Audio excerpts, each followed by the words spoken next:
Alright, this is the 5th time I'm trying to make this video today. I'm having all kinds of technology issues, but we're going to keep on chugging away. So we are on page 28, and this is our slope, and we're going to be looking at slope of tables.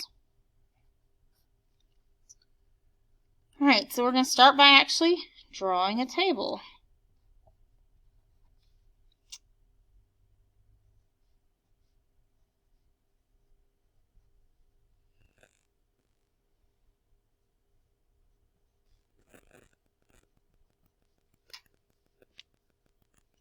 Alright, so to find the slope, we use a formula.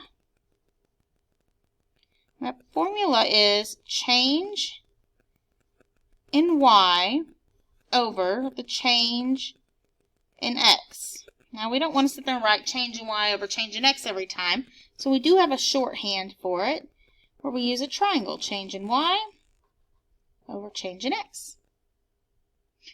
So every year I have students who ask, why the y on top? Why does y get to be on top?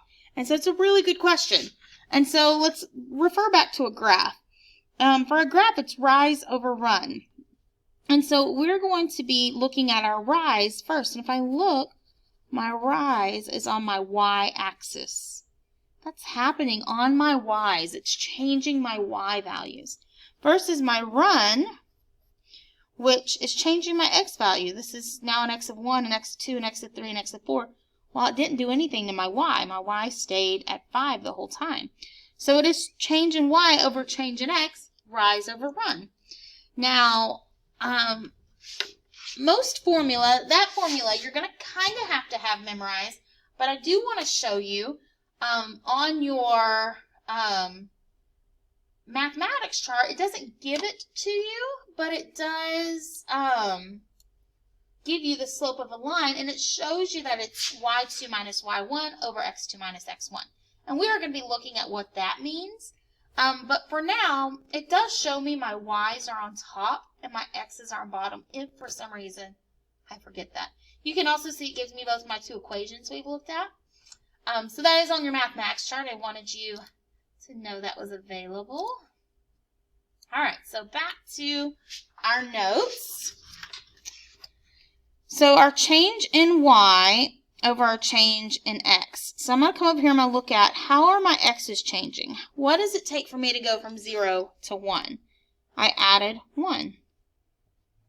Add 1. Add 1. Add 1. Versus my change in x's, my change in y's, which to go from 6 to 8 is plus 2, plus 2, plus 2, plus 2. So my change in y was 2 over change in x, which is 1.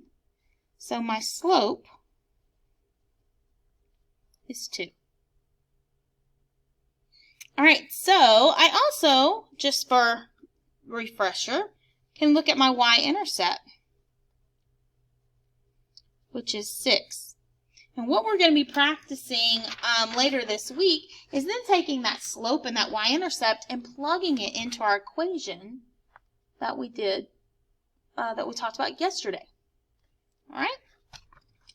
So let's continue looking at some more examples.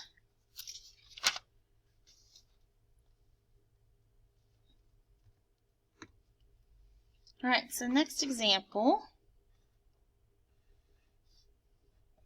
And this is all on the right side of that journal page.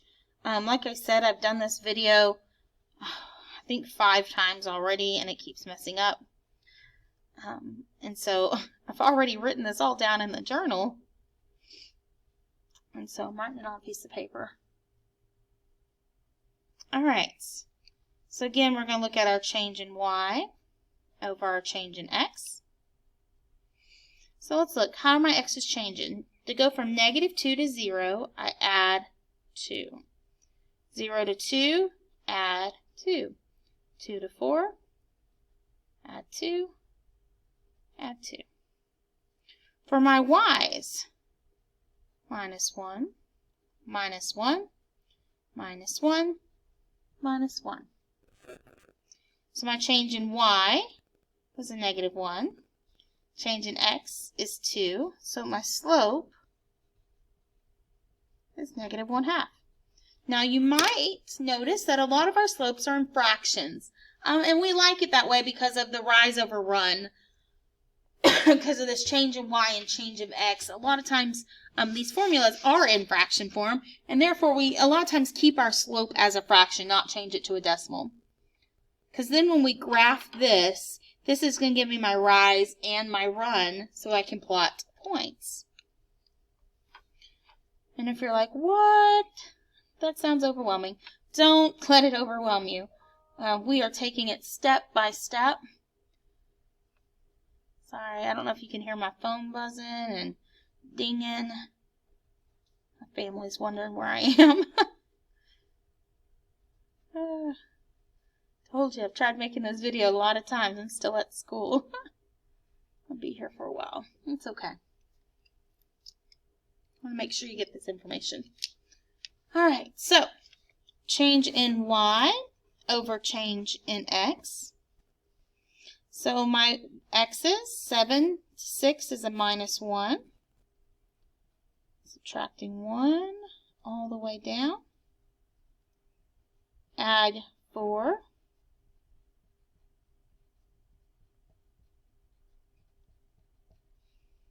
So my change in y was 4.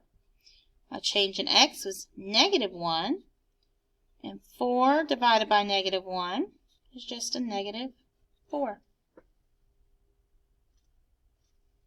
Alright, I hope this is making a little bit of sense right now. Alright, so let's look at, this should still be on the right side, but it's the last table we'll look at on the right side. Video's still going, that's good.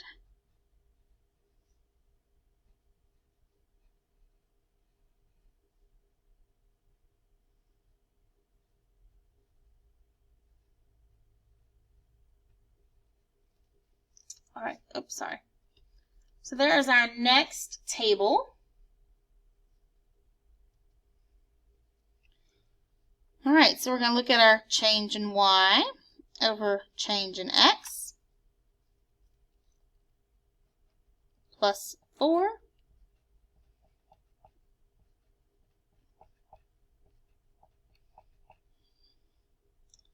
and these are going minus 1 because they're getting deeper into the negatives. So my change in y is a negative 1. Change in x is 4. So my slope, negative 1/4. Now I want you to notice I purposely did these two problems back to back where this was a negative, where this was a 4 over a negative 1 and this was a negative 1 over 4. I don't know about those of you at home, but I know a lot of my students at school think that these are the same, and they're not. If I do 4 divided by negative 1, even if we just change it to 4 over 1, if I have 4 cookies and one person, each person gets 4 cookies. Versus if I have 1 cookie and I have to divide it among 4 people, they each get a 4. So these are different, and so I wanted you to see that because I have a lot of students who think those are the same.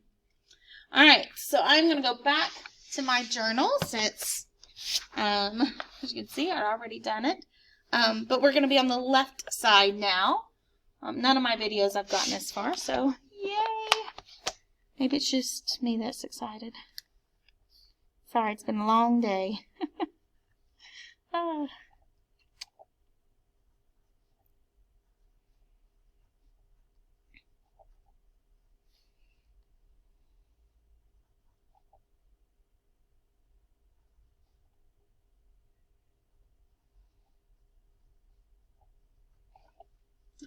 Alright, there's our next table we're going to look at.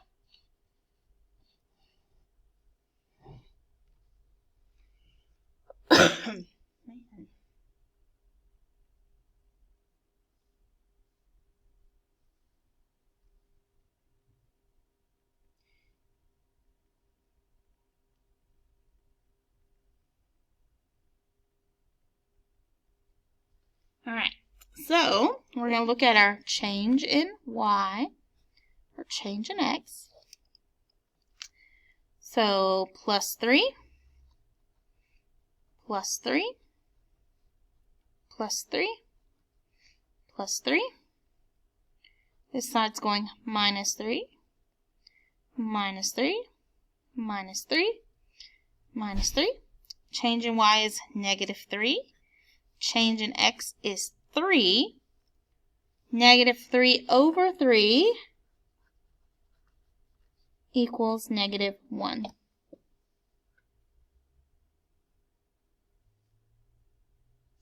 Alright, so let's do one on our own. So what I'm going to do is I'm going to write one. I want you to pause the video after you've written it, and I want you to see if you can find the slope. And then I want you to unpause it to check your answer. And I do realize that some of you are not going to do that. You're just going to automatically continue watching the video and copy it down. But I do strongly, strongly, strongly encourage you to try to do these on your own.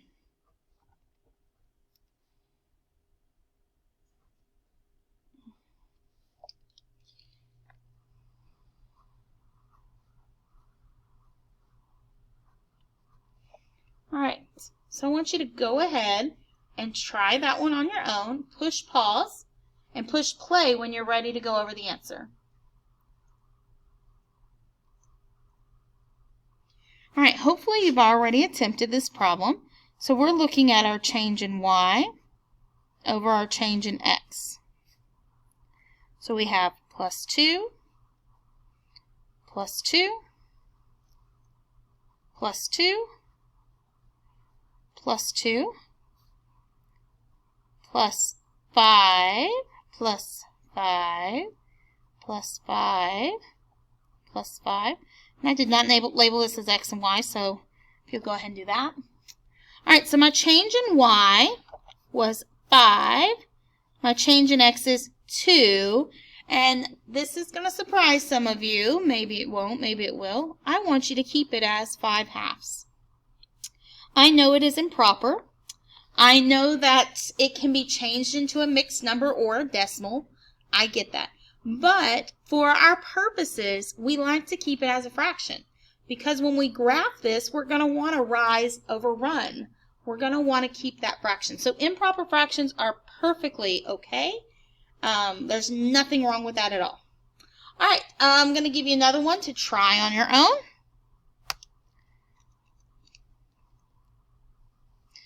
So of course, once you get it written down, I want you to pause the video. I want you to attempt it.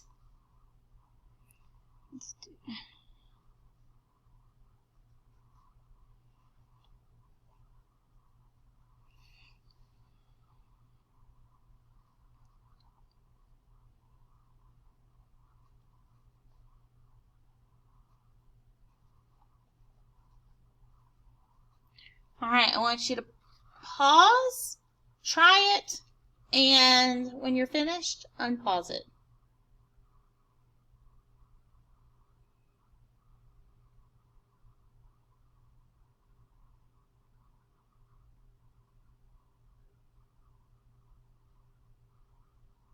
Alright, hopefully you've already attempted this. So let's look. We're going to be looking at change in y over change in x plus 4. Sorry, normally I start with my x's, but it doesn't matter which side I start with. So sorry if that somehow confused you. These are going minus 2. So my change in y was 4. My change in x was negative 2. 4 divided by negative 2 is negative 2. And of course, if you don't feel confident in dividing that by yourself, beautiful thing about 8th grade is you do get to use a calculator. I encourage you to use the calculator to check your work, though. And I don't really care what kind of calculator you're using. Of course, we use a different TI Inspire, which is a pretty expensive calculator in class. But I definitely know that there are apps on the computer or just a regular old calculator is what you really need for some of this. All right, last problem, and I want you to, again, try it by yourself. Pause the video when you get it copied down, attempt it, and then push play when you're finished.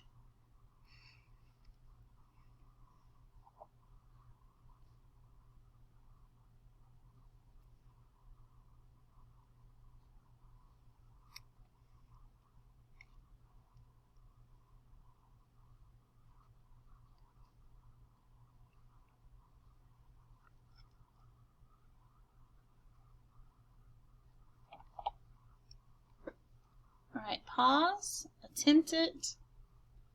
You might get stuck.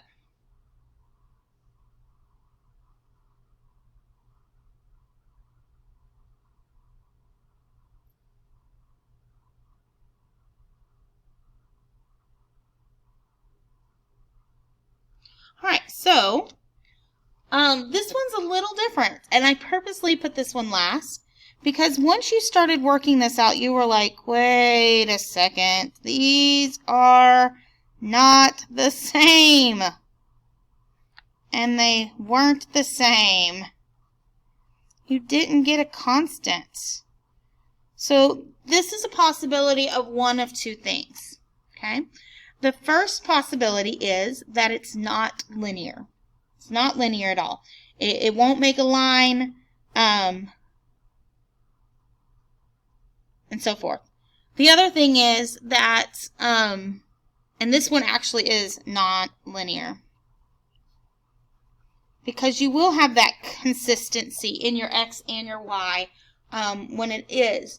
Now, sometimes they try to they'll do like, if we go back to this one up here, they'll do 0, 2, 4, 6, 8, and then they may jump up to 20 because they want you to see that 20. That's okay. You're still going to see some patterns. I will also let you know, like, this is linear. Find the slope and y-intercept.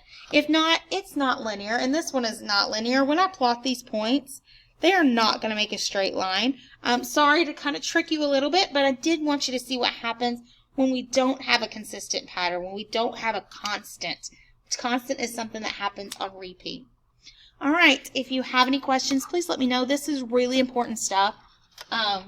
It's something that you're going to need big time for next year also, and for future lessons in this class. So if you're not understanding, please send me an email. I hope you're all doing well. Have a good day.